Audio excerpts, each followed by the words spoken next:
What if I told you that there are parts of the Old Testament, sacred Jewish scripture, that are rarely read in the synagogue today? Not because they're obscure, not because they're hard to understand, but because, according to many scholars and even some Jewish thinkers, these passages point too clearly to one figure, Jesus of Nazareth. For centuries, early Christians called these texts undeniable proof of who Jesus was. They preached them, debated with them, and even suffered for proclaiming them. And yet, many of these same chapters are quietly passed over in Jewish tradition. Why? In this video, we'll uncover 4 Old Testament books that many Jews either skip, reinterpret, or avoid altogether. And we'll ask the hard question, what do these chapters really say, and why do they seem to speak so directly about Jesus? If you are new here, I invite you to subscribe. We reveal biblical and Christian truths like you have never seen before. Now let's begin with the most famous of them all, a chapter so powerful, some call it the 5th Gospel. Number 1, Isaiah 53. Isaiah 53 is one of the most astonishing and controversial chapters in the entire Old Testament. Written over 700 years before Jesus was born, it describes someone known only as the servant, and what happens to him sounds hauntingly familiar. He is despised and rejected. He is pierced for our transgressions and crushed for our iniquities. He remains silent before his accusers, like a lamb led to the slaughter. He dies, is buried in a rich man's tomb, and then somehow sees the light of life again. Sound familiar? Early Christians pointed to this chapter constantly. It was their go-to text for proving that Jesus was the promised Messiah. In fact, the New Testament alludes to Isaiah 53 over 30 times, and many Jewish people throughout history who came to faith in Jesus say this was the passage that changed everything for them. So, what's the Jewish response? In most synagogues today, Isaiah 53 is skipped during the weekly Haftarah readings. The readings goes from Isaiah 52 verse 13 straight to 54 verse 1, quietly bypassing the chapter 53. Why? Some say it's just a coincidence, but historically, some rabbis did see this chapter as messianic. Rabbi Moshe Alshek wrote, "Our rabbis with one voice accept and admit that the prophet is speaking of the Messiah." Others, like the Targum Jonathan, also identified the servant as the Messiah. But in modern Judaism, the interpretation has changed. Most Jewish scholars now claim that the servant is not the Messiah at all, but the nation of Israel itself, suffering in exile. Some argue that Christians simply took this text out of context to fit their beliefs. Still, the language is striking. This isn't vague poetry, it's specific, sacrificial, and deeply personal. And it raises an uncomfortable question. If Isaiah 53 isn't about Jesus, why was it read as a messianic prophecy for centuries? And why does it so perfectly mirror his life, death, and resurrection? But Isaiah doesn't stand alone. Another book not only describes the Messiah, it actually gives us a prophetic countdown, a timeline, a deadline, and according to the text, that deadline has already passed. Number 2, Daniel chapter 9. Daniel 9 might be the most mathematically precise messianic prophecy in the Bible, and also one of the most quietly avoided. The angel Gabriel tells Daniel that 70 weeks are decreed for Israel, symbolic weeks of years, totaling 490 years. Within that time, the text says the Anointed One, a term often used for the Messiah, will appear and then be cut off, meaning killed. And shortly after that, the city and the sanctuary, the temple in Jerusalem, will be destroyed. According to Sir Robert Anderson's famous study, The Coming Prince, when you count from the decree to rebuild Jerusalem, recorded in Nehemiah 2, the prophecy lands you squarely in the time of Jesus of Nazareth. And sure enough, shortly after his death, the Second Temple was destroyed by the Romans in 70 AD, just as the prophecy foretold. That's what makes this so controversial. The timing is too exact. Jesus fits the timeline. No other known figure does. The Messiah was supposed to come before the temple's destruction, so if not Jesus, then who? In traditional Jewish settings, Daniel 9 is rarely discussed in depth. There's no set liturgical reading for it, and many modern rabbis either avoid the passage or interpret it in vastly different ways. Some push the timeline into the distant future. Others claim the Anointed One isn't the Messiah at all, but a high priest or even a pagan king like Cyrus.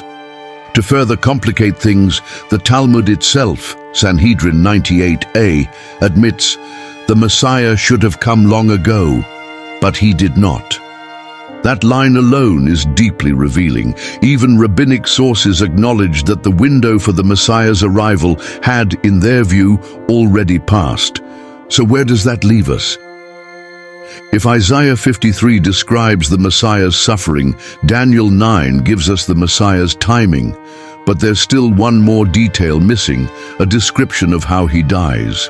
And for that, we turn to a prophecy in Zechariah, where God himself says something shocking: "They will look on me, whom they have pierced." Number 3, Zechariah 12. In Zechariah 12 verse 10, we find one of the most stunning lines in all of Scripture. "They will look on me, whom they have pierced, and they will mourn for him, as one mourns for an only son." Let that sink in. Notice how God is speaking in first person, and somehow he is the one who is pierced. Then suddenly the pronoun shifts. They will mourn for him. It's mysterious, it's jarring, and for Christians, it's unmistakably familiar. This is the crucifixion. Jesus, God in the flesh, is pierced, and one day, says the prophecy, the people will look upon him and mourn. It's why the Apostle John directly quotes this verse in John 19 verse 37, when describing the moment Jesus was pierced by the soldier's spear. They will look on the one they pierced.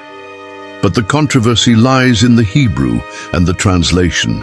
In many modern Jewish translations, like the JPS Tanakh, the verse reads very differently, and it says, "They shall look unto me because of those who are thrust through."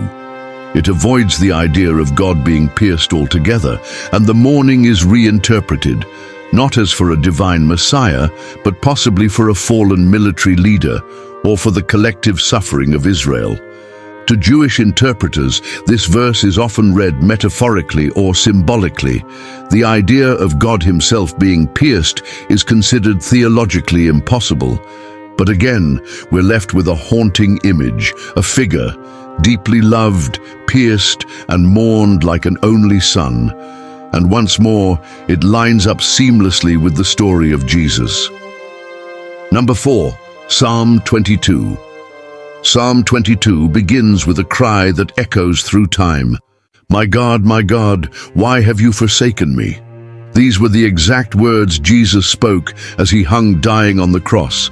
And he wasn't just expressing anguish, he was quoting scripture. Specifically, a psalm written by David 1,000 years earlier. What follows in the psalm is eerily descriptive. "They pierced my hands and my feet. All who see me mock me. They hurl insults, shaking their heads. They divide my garments among them and cast lots for my clothing." All of this happened at the crucifixion. Mocking crowds, pierced side, Roman soldiers gambling for Jesus' clothes. It reads less like a poetic lament and more like an eyewitness account, but it was written centuries before crucifixion was even practiced in Israel. That's where the controversy begins. In most Christian Bibles, Psalm 22 verse 16 reads, "They pierced my hands and my feet." But in many Jewish translations, it says instead, "Like a lion are my hands and my feet."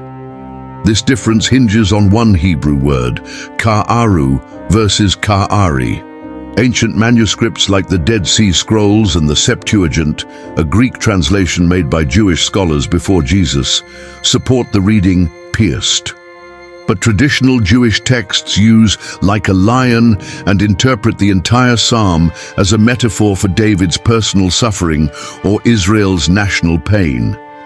Modern Jewish thought generally doesn't see this psalm as messianic. It's viewed as a poetic cry for help, not a prophecy of the Messiah, unless of course you're reading it through a Christian lens.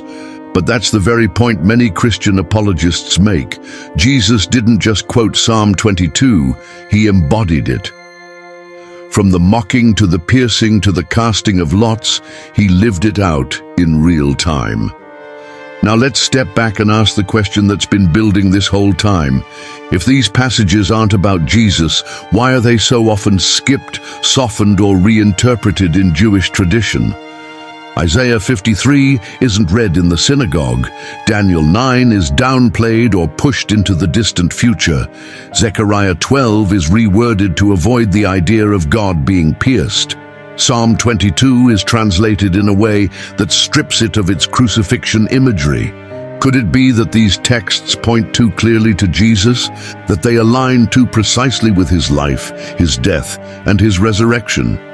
And if that's the case, what are people afraid we'll see if we read them for ourselves? As Dr. Michael Brown puts it, when Jewish people read Isaiah 53 with fresh eyes, they often see Jesus shining through the page. So maybe it's time you look too. Open the Hebrew Bible, read the chapters yourself, Isaiah 53, Daniel 9, Zechariah 12, Psalm 22. Ask the hard questions, follow the evidence, because if these aren't about Jesus, then who are they about? Let me leave you here, but I would like to hear from you. What do you think? Do you have a different argument for these omissions? And if you like this video, please like, share it, and hit that subscribe button. I really appreciate your support, and see you in the next video.